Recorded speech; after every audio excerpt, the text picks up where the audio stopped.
家好，我是薇薇安，今天我们来做香甜下饭的烧排骨，下面就跟我一起开始吧。准备猪排骨2斤，洗净浸泡30分钟，泡出血水，这样排骨吃起来干净，也不会有腥味儿。大葱切段，姜蒜切片，再准备1颗水果玉米剁成条块，也可以换成玉米笋、胡萝卜，荤素搭配更有营养。排骨冷水下锅，加入葱姜，淋上黄酒，汆烫10分钟，中间打去表面的浮沫，煮到像这样，肉色发白，排骨两端的骨头露出来了，就可以捞出备用。打去浮沫之后，汤净了，排骨也是干干净净的，就不需要再冲洗啦。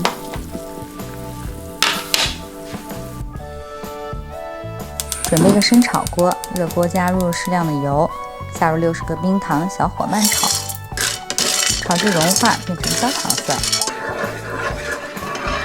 再下入刚才煮好的排骨，进行翻炒，炒出焦糖的香甜味儿，可能有点像拔丝排骨了。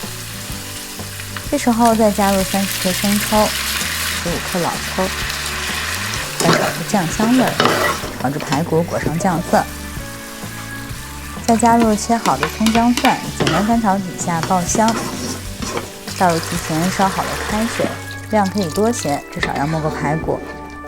接着调味儿，加入1勺盐、1勺白胡椒粉，搅拌均匀。再加入些家中常备的香料，有花椒、八角、小茴香、草果、香叶和1个干辣椒。备不齐的话，也可以直接购买袋装的卤味包。开大火烧开之后盖盖儿，转小火焖烧30分钟。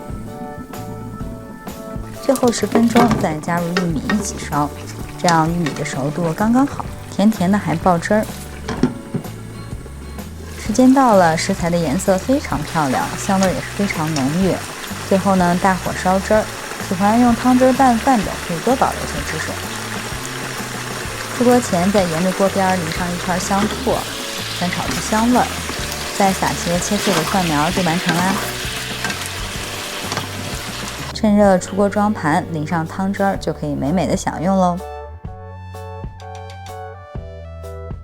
排骨已经上桌了，我们现在来尝尝吧。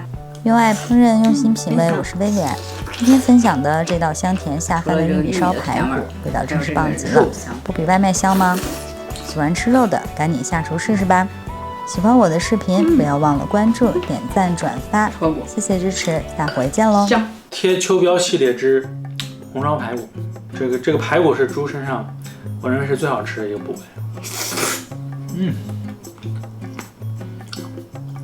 红烧排骨酱香浓郁，这个你想贴秋膘配碗米饭，那绝对膘长得很快。棒！没录啊？对，好像是没录。那现在点 C1。那你把那个放下去。那我都吃完了 C1。